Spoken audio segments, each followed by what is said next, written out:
నేను రీసెంట్‌గా ఒక ప్రోగ్రామ్ జూసాను. అది ఇండియాలోనే. ఏంటంటే మెయిడ్ ఉండాలా? లేదా? మెయిడ్ అవసరమా? లేదా? అని జెప్పి. అదే మెయిడ్ అంటే పనివాళ్ళు. అంటే ఇంట్లో పనివాళ్ళు కావాలా? ఈ మధ్యలో మెయిడ్ అని, పనివాళ్ళని, వర్కర్స్ అని, హెల్పర్స్ అని ఇలా చాలా రకాల పేర్లతో పిలుస్తున్నారు గదా! సో, వాళ్ళు అవసరమా? లేదా? అని జెప్పి ఒక చిన్న డిబేట్ అయితే జరిగింది. మన తెలుగులో రాదు గానీ వేరే లాంగ్వేజ్‌లో. సో, దానిని బేస్ చేసుకొని ఏంటి అంటే అసలు యూఎస్ఏలో పని వాళ్ళు ఎందుకు ఉండరు? మన వాళ్ళు ఎందుకు పెట్టుకోలేరు? దానిని బేస్ చేసుకొని మన వాళ్ళు ఎలా ఫీల్ అవుతుంటారు అనేది ఈ వీడియోలో షేర్ చేద్దాం అనుకుంటున్నా. ఇదొక జనరల్ టాపిక్. సో, చాలా ఇంట్రెస్టింగ్‌గానే ఉంటది. సో, తప్పకుండా వీడియోనైతే చివరి దాంట్లో చూడండి. ఎవరైనా మొదటిసారి మన ఛానెల్‌ని చూస్తున్నట్లయితే తప్పకుండా సబ్స్క్రైబ్ చేసుకొని వీడియోకైతే లైక్ చేయండి. ఎవరికైనా యూజ్ అవుతది అనుకుంటే షేర్ చేయండి. తప్పకుండా లైక్ అయితే మర్చిపోవద్దు. డబుల్ ట్యాప్ అయితే చేయాలి మీరు తప్పకుండా. సో, ఇంక టాపిక్‌లోకెళ్ళినట్లయితే ఫస్ట్ థింగ్ అసలు యూఎస్ఏలో పని వాళ్ళు ఎందుకు ఉండరు? అండ్ చాలామంది ఏంటంటే యూఎస్ఏకి వచ్చినాక లేడీస్ ఎస్పెషల్లీ చాలా వరకు ఫీల్ అవుతూ ఉంటారు. అంటే పని వాళ్ళు లేరు. అండ్ చాలామంది యూఎస్ఏ నుండి ఇండియాకెళ్ళేటప్పుడు మొదటిది పాజిటివ్‌నెస్ వాళ్ళు ఆలోచించేదేంటంటే, హమ్మయ్య! ఇంక ఇండియాకెళ్ళాక ఒక మంచి పని వాళ్ళని పెట్టుకోవచ్చు. అదే మంచి హెల్పర్‌ని, మంచి మెయిడ్ వాళ్ళని పెట్టుకోవచ్చు. చాలా హ్యాపీగా ఉంటది అని. చాలా వరకు అంటే ఈ పాజిటివ్ ఉంటది, ఆ పాజిటివ్ ఉంటది. అక్కడ రిలేటివ్స్ ఉంటారు, పేరెంట్స్ ఉంటారు. వీటన్నిటికంటే ముందు ఒక మంచి పని వాళ్ళు దొరుకుతారు మనకి అనేదే ఎక్కువ మంది బ్రెయిన్‌లో ఉంటది. ఎన్ఆర్ఐస్‌కి చాలా మంది నేను అబ్జర్వ్ చేశాను. నేను ఒక 70% పీపుల్ అయితే ఇలా ఆలోచిస్తారు. రిమైనింగ్ 30% ఐ డోంట్ నో గాని ఇది కూడా ఒకటి ఉంటది వాళ్ళ బ్రెయిన్‌లో. ఒక మంచి పని వాళ్ళైతే దొరుకుతారు ఇండియాకెళ్ళాక అని చెప్పి. అండ్ ఇంకా చాలా మంది ఏంటంటే వచ్చిన కొత్తలో ఇలా ఫీల్ అవుతూ ఉంటారు. అంటే నాకు ఫ్రెండ్స్ వాళ్ళు ఉంటారు కదా! ఎలా ఉంది అంటే ఏముంది ఫ్రీగా స్లేవరీ చేస్తున్నాము. ఏముంది ఫ్రీగా ఇక్కడ పనోళ్ళలాగా పడి ఉన్నాము. ఏం చేయాలో తోచక అని కూడా చాలా మంది ఫీల్ అవుతూ ఉంటారు. అండ్ ఎస్పెషల్లీ చాలామంది అబ్బా! ఇక్కడ గూడా ఒక పని వాళ్ళు దొరికితే బావుండు. అసలు ఇండియాలో అయితే ఒక్క పని గూడా చేసేవాళ్ళం గాదు. అంటే పని వాళ్ళు అంటే ఐ మీన్ సరే వర్కర్స్ ఆ పని జేస్తుంటే ఏంటంటే, వీళ్ళు వేరే వర్క్ చేసుకోవడం, బయటికెళ్ళి జాబ్ చేయడం గానియండి, లేకపోతే ఇంకా వేరే రకంగా ఎంజాయ్ జేస్తూ ఉంటారు. అంటే ప్రతీది గిన్నెలు కడుక్కోవడం అలాంటివి కొంతమందికి అలవాటు ఉండదు గదా! గిన్నెలు కడుక్కోవడం, మాప్ పెట్టడం ఇలాంటివి కొంతమందికి అలవాటు ఉండదు. మరీ రెగ్యులర్‌గా చేసినా గూడా బోర్ అనిపిస్తూ ఉంటది. అండ్ చిరాకు గూడా వస్తూ ఉంటది. అంటే కంటిన్యూ‌గా ఎప్పుడూ ఇదే పని చేస్తున్న ఫీలింగ్ ఉంటది. సో, అందుకోసమే చాలామందేంటంటే ఇక్కడికొచ్చాక అయ్య బాబోయ్! ఇలా ఉందేంటి అని గూడా ఫీల్ అవుతూ ఉంటారు. సో, ఇందులో ఫస్ట్ థింగ్ ఏంటి అంటే, మనము ఇండియాలో పెట్టుకునే అంతగా యూఎస్ఏలో పెట్టుకోలేము. ఎందుకు అంటే ఫర్ ఎగ్జాంపుల్ మనం ఇండియాలో అనుకోండి, మన ఇంట్లో ఒక పని వాళ్ళున్నారు. ఎదురుంగా ఎవరికన్నా అవసరం ఉంది అనుకోండి. సో, వీళ్ళు మా ఇంట్లో చేస్తున్నారు కాబట్టి మీ ఇంట్లో గూడా చేస్తారు. వీళ్ళని పెట్టుకోండి అని జెప్పి మనం ఈజీగా చెప్పగలం. బట్ యూఎస్ఏలో అలా ఉండదు.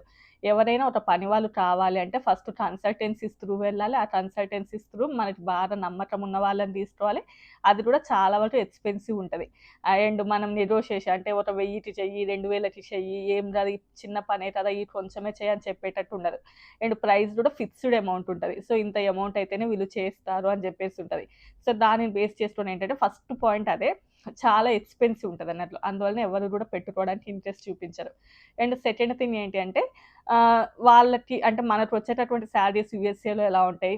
అంటే 5,000, 6,000, 7,000 ఇలా డాలర్స్ కాబట్టి అట్‌లీస్ట్ వాళ్ళకి ఒకవేళ 1 మంత్ మొత్తం గూడా వాళ్ళు వర్క్ చేశారనుకోండి 1,500 నుండి 2,000 మినిమమ్ ఉంటది. సో, మనకొచ్చేదే అంతంత మాత్రం. అందులో రెంటు ఇవన్నీ పోనుగా రిమైనింగ్ మనకు మిగిలేవే అవి. సో, అవి కూడా ఒక పని వాళ్ళకి పెట్టాము అంటే ఇక జీరో సున్నార్పణం ఏమి ఉండదు. వేస్ట్ అన్నట్టు ఇక్కడ ఉండి కూడా. అందుకోసమే చాలా వరకు ఏంటంటే ఇండ్లలో పనులు వైఫ్ అండ్ హస్బెండ్ కలిసి చేసుకుంటారు. చాలామంది ఓన్లీ వైఫ్సే కష్టపడతారు అనుకుంటారు కానీ వైఫ్ ఒక్కటే రాదు. హస్బెండ్ కూడా ఆల్‌మోస్ట్ వీళ్ళెంత హెల్ప్ అయితే చేస్తారో వాళ్ళు కూడా అంతకు మించిన హెల్ప్ అయితే చేస్తారు తప్పకుండా. అండ్ వాళ్ళకసలు అంత టైం ఉంటదా అనంటే థర్డ్ పాయింట్ వచ్చేసి ఇక్కడ మార్నింగ్ ఒకవేళ 8 గంటల వర్క్ స్టార్ట్ అయిందనుకోండి. ఆల్‌మోస్ట్ ఈవినింగ్ 4:00కి ఇంటికి రిటర్న్ అయిపోతారు. సో, ఇండియాలో లాగా మనం ఇండియాలో వచ్చేస్తే మార్నింగ్ 8కెళ్తే ఈవినింగ్ 6, 7 గూడా అవుతది. అండ్ ట్రాఫిక్ కావచ్చు అండ్ వేరియస్ రీజన్స్‌ని బేస్ చేసుకొని. బట్ యూఎస్ఏలో ఏంటి అంటే టైమ్ టు టైమ్ మెయింటైన్ చేస్తారు కాబట్టి ఆల్‌మోస్ట్ మార్నింగ్ 8కెళ్తే ఈవినింగ్ 4కొస్తారు. ఆ వచ్చిన తర్వాత తప్పకుండా గూడా ఫ్యామిలీ టైమ్ ఎక్కువగా ఉంటది. ఇంట్లో వైఫ్‌కే ఎక్కువ సపోర్ట్ చేస్తారు. అది క్లీనింగే రావచ్చు అండ్ పిల్లలని మేనేజ్ చేయడమే కావచ్చు. సరే లాండ్రీనే రానియండి ఏదైనా కూడా ఇద్దరు షేరింగ్ ఉంటది. అదేంటి వైఫ్ ఏం పని చేయట్లేదు కదా! వైఫ్ ఇంట్లోనే ఉంటది కదా! ఈ ఈఏడీ ఇవన్నీ ఒక ప్రాసెస్ ఉంటది కదా! వైఫ్ వర్క్ చేయాలంటే. సో, ఈ ఈఏడీ ఇవన్నీ లేకుండా ఆవిడ ఇంట్లోనే ఖాళీగా ఉంటది కాబట్టి మేమేంటి హెల్ప్ చేసేదని అలాంటిది ఏవి కూడా ఉండదు. ఆల్‌మోస్ట్ వీళ్ళెంతైతే హెల్ప్ చేస్తారో ఆఫీస్ నుంచి వచ్చాక వాళ్ళు కూడా ఆల్‌మోస్ట్ అంతే హెల్ప్ చేయడానికి ఇంట్రెస్ట్ చూపిస్తారు. అండ్ నెక్స్ట్ పాయింట్ ఏంటంటే ఇండియా నుంచి న్యూగా వచ్చినప్పుడు ఏంటంటే కొంచెం ఎక్కువ వర్క్ మీదనే కాన్సంట్రేట్ చేస్తారు. అండ్ చాలా ఎక్కువ టైం పెట్టడం అవన్నీ చేస్తారులెండి గానీ, డేస్ అయిపోతున్న కొద్దీ ఏమవుతది అంటే ఇక్కడ అమెరికన్స్‌ని జూసి అమెరికన్స్ ఎక్కువ ఫ్యామిలీ టైమ్, ఎక్కువ హోమ్లీగా ఉండడానికి ఇంట్రెస్ట్ చూపిస్తారు. పని టైం పనిదే ఉంటది. వర్క్ చేసేది వర్క్‌దే ఉంటది. సో, దానిని బేస్ చేసుకొని ఏంటంటే చూసి చూసి వాళ్ళని చూసి అలవాటయిపోతది. సో, మనం కూడా కొంచెం ఫ్యామిలీకి ఎక్కువ టైం ఇవ్వాలి. కొంచెం హెల్ప్ చేయాలి అనేది చాలా వరకు ఉంటది. అండ్ ఎస్పెషల్లీ చాలామందేంటంటే స్టూడెంట్‌గా వచ్చినప్పుడే ఉంటారు కాబట్టి, వాళ్ళకి ఆల్మోస్ట్ కుకింగ్ అలవాటుంటది, క్లీనింగ్ అలవాటుంటది.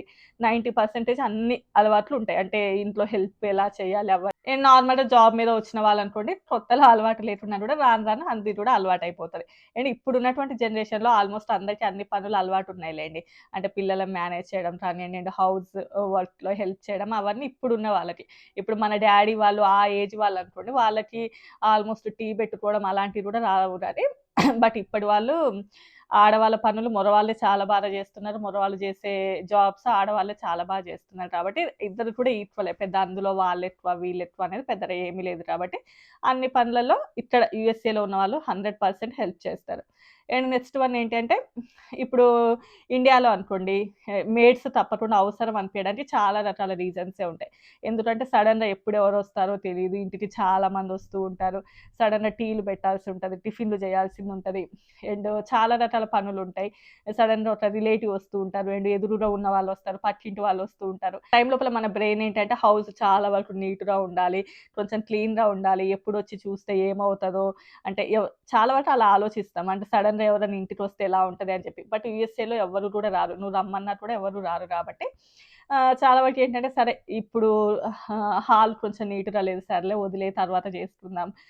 సింక్‌లో మొత్తం గిన్నెలే ఉండిపోయాయి. సర్లే రేపు చేసుకుందాం. సో, ఇలాంటి ఆలోచన ఉంటది. అదే ఇండియాలో అనుకోండి తప్పకుండా టైమ్ టు టైమ్ ఆ పని అయిపోతేనే కొంచెం బ్రెయిన్ రిలాక్స్‌డ్‌గా అనిపిస్తది. ఎందుకంటే ఎవరైనా వస్తారని అలాంటివి చాలా వేరే రకాల రీజన్స్ ఉంటాయి. అండ్ నెక్స్ట్ వన్ వచ్చేసి యూఎస్ఏలో చాలా వరకు హౌసెస్‌లో dish washer and washing machine and dryer and fridge, oven ఇలాంటివి ఇన్‌బిల్ట్ ఉంటాయి. అంటే రెగ్యులర్‌గా అందరి హౌసెస్‌లో ఫ్రీగా అంటే మనం ఇల్లు రెంట్‌కి తీసుకున్నప్పుడు అవన్నీ గూడా ఉంటాయి. సో, దీన్ని బేస్ చేసుకొని ఏంటి అంటే ఎవరైనా వచ్చిన కొత్తలో డిష్ వాషర్‌లో గిన్నెలు కడగాలి అంటే ఇంట్రెస్ట్ చూపియరు. ఛీ! ఇందులో కడగడం ఏంటి అసలు అంత నీట్‌గా అవుతాయా? అది ఇది అని చెప్పి. బట్ ఇప్పుడు ఇండియాలో గూడా అందరూ డిష్ వాషర్‌లు యూజ్ చేస్తున్నారు. అది వేరులెండి గానీ. బట్ యూఎస్ఏకి వచ్చిన కొత్తలో ఆ ఆలోచన ఉంటది. బట్ డేస్ అవుతున్న కొద్దీ ఏంటి అంటే ఓకే. డిష్ వాషరే మంచిగా హెల్ప్ అవుతది. డిష్ వాషర్ లేకపోతే కష్టం అని చెప్పి కొద్ది రోజుల్లోనే దాన్ని అలవాటు చేసుకుంటారు. కొద్ది రోజుల్లోనే అది చాలా వరకు హెల్ప్ అవుతది. సరే అది గూడా ముందు క్లీన్ చేయాలి గదా! అది ఇది అనంటే ఎంతైనా గూడా చాలా బెటర్ ఉంటదన్నట్లు. రిజల్ట్ బావుంటది. అండ్ చాలా వరకు కూడా యూజ్ చేస్తూ ఉంటారు. అదొక బెటర్‌మెంట్ ఉంటది. అండ్ నెక్స్ట్ వన్ ఏంటంటే కిచెన్‌లో ఎక్కువ టైమ్ స్పెండ్ చేస్తూ ఉంటారు. అండ్ యూఎస్ఏలో వాళ్ళు సమ్ యాంటీసెప్టిక్ మ్యాట్స్ అని చెప్పి కొన్ని సెపరేట్ మ్యాట్స్ దొరుకుతాయి. నేను అమెరికన్ వాళ్ళ హౌసెస్‌లో చూసాను. వాళ్ళేంటంటే దాని మీద నిల్చుంటే అసలు నిల్చున్న ఫీల్ కూడా ఉండదు. ఎక్కువ లెగ్స్ కూడా పెయిన్ రావంట. బట్ మా ఇంట్లో లేదులెండి గానీ నేను వర్క్ చేసే దగ్గర కొంతమంది అమెరికన్స్ ఉంటే వాళ్ళ ఇంటికెళ్ళినప్పుడు చూసాను. సో, అలాంటివి చాలా వరకు వాళ్ళు యూజ్ చేస్తూ ఉంటారు అమెరికన్స్. ఈవెన్ అమెరికన్స్ ఇళ్ళలో గూడా ఎవరు కూడా ఉండరు పని వాళ్ళు అని చెప్పి. అండ్ నెక్స్ట్ వన్ వాళ్ళకి కూడా అంటే యూఎస్ఏలో గేట్ కీపరు అండ్ వాచ్‌మెన్ ఇలాంటి జాబ్స్ ఏమి ఉండవు. ఇప్పుడు మా అపార్ట్‌మెంట్ ఉన్నా కూడా మాకు వాచ్‌మెన్‌లు అలాంటి జాబ్స్ అనేవి ఏవి కూడా ఉండవు. ఓన్లీ కూడా ఎవరైతే దీన్ని ఓనర్స్ ఉంటారో వాళ్ళే అంటే మెయింటెనెన్స్ చేసే వాళ్ళే రెగ్యులర్‌గా వచ్చి ఒక ఆఫీస్ రూమ్ ఉంటది. అందులో కూర్చుంటారు తప్ప గేట్లు ఓపెన్ చేసే వాళ్ళొకరు, నేమ్స్ రాసుకునే వాళ్ళొకరు అలాంటి వాళ్ళు అలాంటి జాబ్స్ ఏవి కూడా ఉండవిక్కడ. అండ్ కొన్ని చోట్ల మెయిడ్‌ని పెట్టుకోవాలి అంటే డాక్యుమెంటేషన్ వర్క్ ఉంటది. అండ్ వాళ్ళకి మెడికల్ ఎక్స్‌పెన్సెస్ ఇవన్నీ కూడా ఎవరైతే ఓనర్‌గా ఉంటారో వాళ్ళే పెట్టుకోవాల్సిందుంటది యూఎస్ఏ. సో, అది కూడా ఒక రీజన్ అన్నట్లు. అంత ఎక్స్‌పెన్సివ్ అంతగా ఎఫర్ట్ చేయడం అయితే మన వల్ల అయితే అవ్వదు. అండ్ మన బ్రెయిన్ ఏంటంటే ఎప్పుడైనా కూడా రూపాయలని, డాలర్స్‌ని కాలిక్యులేట్ చేసుకుంటూ ఉంటది కాబట్టి అంత ఈజీగా అయితే పెట్టుకోలేం. ఈవెన్ చెప్పాను కదా! అమెరికన్స్ కూడా ఎవరు కూడా పెట్టుకోరు. అండ్ నెక్స్ట్ వన్ ఏంటంటే ఈవెన్ ఎవరైనా సడెన్‌గా ఎవరైనా పెట్టుకున్నా కూడా అవర్లీ బేసిస్ ఇవ్వాల్సిందుంటది. ఇండియాలో అంత ఈజీగా పెట్టుకోవడానికి రీజన్ ఏంటంటే ఇండియాలో ఏ పనైనా కూడా మంత్లీ బేసిస్‌లో ఉంటాయి. అంటే నీకు నెలకు ఒక 2000 ఇస్తాం, నెలకు 5000 ఇస్తాము, నెలకి 4000 ఇస్తాం. ఇలా మంత్లీగా ఇచ్చేదుంటది. బట్ యూఎస్ఏలో మంత్లీగా ఉండదు. ఏ పనైనా గూడా అవర్లీ బేసిస్ ఉంటది. ఈవెన్ మనం పని జేసినా గూడా మన దగ్గర ఎవరు పని జేసినా గూడా గంటకింత అనేదుంటది. అంటే ఫర్ ఎగ్జాంపుల్ వాళ్ళు ఒక 2 అవర్స్ వర్క్ చేశారు అనుకోండి. సో 2 అవర్స్ ఒక అవర్‌కి ఒక $15 ఏసుకుంటే నేను తక్కువేస్తున్నా చాలా దానివి. అంటే మా ఏరియాలో కొంచెం తక్కువనే ఉంటది అవర్లీ బేసిస్. స్టేట్‌ని బట్టి వేరే ఉంటది కాబట్టి ఒక $30 అనుకోండి ఫర్ ఎగ్జాంపుల్. ఒక 2 అవర్స్ వర్క్ చేస్తే.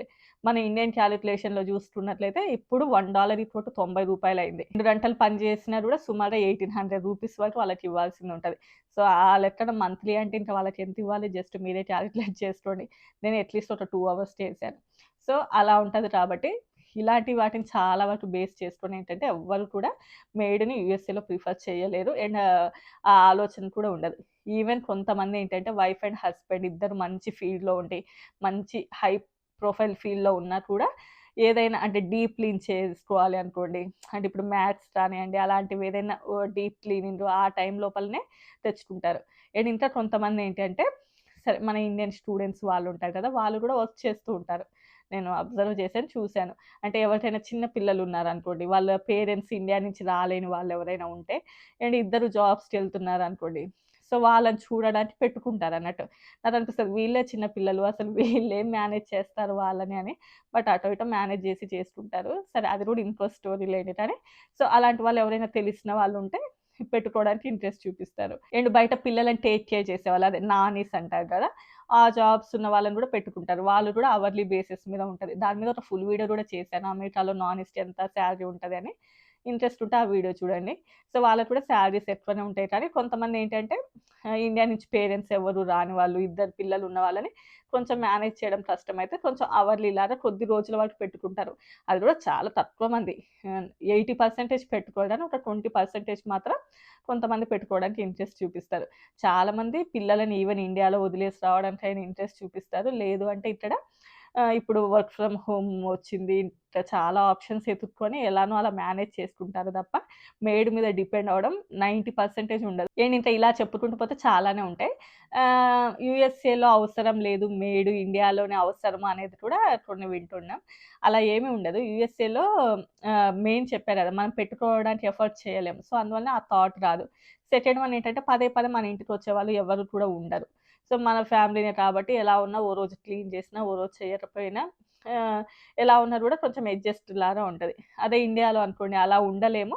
ఇంకా అదంతా డిఫరెంట్ అంటే మన మైండ్ సెట్ అంతా డిఫరెంట్‌గా ఉంటది అక్కడ కాబట్టి అదోకే. బట్ ఇండియాలో తప్పకుండా ఎఫర్ట్ చేయగలము అనేది పెద్ద కష్టమేమి కాదు. ఇప్పుడు 1000, 2000కే చాలామంది వర్క్ చేయడానికి ఇంట్రెస్ట్ చూపిస్తారు కాబట్టి అది పెద్దగా ఏమి అనిపియదు. బట్ యూఎస్ఏలో అది చాలా పెద్ద రిస్కీతో కూడుకుంది. అండ్ నెక్స్ట్ వన్ ఏంటి అంటే మనకి ఈవెన్ మనం నార్మల్ కార్ యూజ్ చేసినా కూడా యూఎస్ఏలో వాళ్ళు అంటే ఎవరైతే మెయిడ్స్‌లాగా, వర్కర్స్‌లాగా వర్క్ చేస్తూ ఉంటారో వాళ్ళు బిఎండబ్ల్యూ కార్లు అలాంటివి వాడుతూ ఉంటారు. అంటే ఇక్కడ ఎవరు కూడా తక్కువ కాదు కదా! ఆల్‌మోస్ట్ అందరికి సాలరీస్ సేమే ఉంటాయి. ఇంత నిజం చెప్పాలంటే వాళ్ళకి ఇంత కొంచెం ఎక్కువగా ఉంటాయి. అండ్ నెక్స్ట్ ఇంకా మరీ ఓవర్‌గా మనకు అవసరం అనుకోండి. ఇంకా మనకి ఇండియాలో అర్బన్ క్లాప్ ఇలాంటివి కొన్ని ఉన్నాయి కదా! ఆప్షన్స్ వచ్చాయంటే నేను జస్ట్ చూసాను గానీ. అలా యూఎస్ఏలో కూడా ఉంటారన్నట్లు. అంటే ఫర్ ఎగ్జాంపుల్ మాది ఫ్లోర్ క్లీన్ చేయాలి, డీప్ క్లీన్ అనుకోండి. ఆ రోజుకొచ్చి చేసెళ్తారు. అది స్క్వేర్ ఫీట్స్ ప్రకారం చూస్తారు. అంటే మన ఇల్లు ఎంత స్క్వేర్ ఫీట్ ఉంది అంటే ఇంత స్క్వేర్ ఫీట్ క్లీన్ చేసినందుకు కూడా ఒక అమౌంట్ అన్నట్లు. సో, అలా అంటే ఈరోజు మీ ఇల్లు క్లీన్ చేస్తే ఇంత అమౌంట్ అని ఉండదు. స్క్వేర్ ఫీట్‌ల ప్రకారం చూసి ఇంత స్క్వేర్ ఫీట్‌ని చేసాం కాబట్టి మీకింత. సో, మాది ఓన్లీ కూడా ఈ ఫ్లోర్ మ్యాట్ కింద ఏసే మ్యాట్ క్లీన్ చేస్తే $200 అంటే సుమారుగా 16,000 అప్పుడు. ఇప్పుడు డాలర్ వాల్యూ పెరిగింది లేండి గానీ, సో, సుమారుగా $200 అలా తీసుకొనెళ్లారు. సో, అంత చాలా ఎక్స్‌పెన్సివ్ కాబట్టి అంతర ఎవరు గూడా ఎఫర్డ్ చేయలేరు. బట్ కావాలి డీప్ క్లీనింగ్ అయితే చేపించుకునే వాళ్ళు చాలా మందుంటారు. మన ఇండియన్స్ కానియండి, ఈవెన్ అమెరికన్స్ కూడా ఒకరోజు పిలిపించుకొని అది కూడా జన్మకో శివరాత్రికి. రెగ్యులర్‌గా కాదు గానీ ఎన్నడో ఒక రోజు పిలిపించుకొని మొత్తం డీప్ క్లీనింగ్ అలా చేపించుకుంటారు. ఇంకా చేసిన దాన్ని బట్టి 400, 500 అయ్యేదుంటది. అంటే 200 ఆ వర్క్‌ని బట్టి అలా ఉంటది తప్ప రెగ్యులర్‌గా మెయిడ్స్ అని రెగ్యులర్‌గా ఉదయమే వచ్చి కాఫీలు తాగి, టీలు తాగి ఇళ్లలో పనులు చేసేల వాళ్ళు ఎవరు ఉండరు. అండ్ అంత ఎఫర్ట్ కూడా ఎవరు చేయలేరు. అంత ఈజీ కూడా కాదన్నట్టు ఇక్కడ. ఇంకా ఫైనల్‌గా యూఎస్ఏలో వైఫ్ అండ్ హస్బెండ్ కలిసుంటే కలదు సుఖం అన్నట్టుగా ఒకరికొకరు చేయి యేసుకొని బానే ముందుకైతే సాగుతది. చాలా మందికి అదే ఇంట్రెస్టింగ్‌గా అదే చాలా ప్రశాంతంగా కూడా అనిపిస్తది. ఇండియాలో కొన్ని మెంటల్ టార్చర్‌ల కంటే ఇక్కడ ఈ గిన్నెలు కడుక్కోవడం, ఈ క్లీన్ చేయడం పెద్ద టార్చర్ కాదులే అని చాలామంది ఆడవాళ్ళు ఫీల్ అవుతూ ఉంటారు. షేర్ చేస్తూ ఉంటారు మనకి. ఇంకా అవన్నీ చెప్పలేను. ఇది చెప్పారా కొంతమంది నా గురించే చెప్పావని మెసేజ్ చేస్తారు మా ఫ్రెండ్స్. సో, అలా ఉంటది. సో ఇంతే అండి ఈ వీడియో. నచ్చితే లైక్ చేయండి. రేపు మరో మంచి వీడియోతో కలుద్దాం. Bye bye.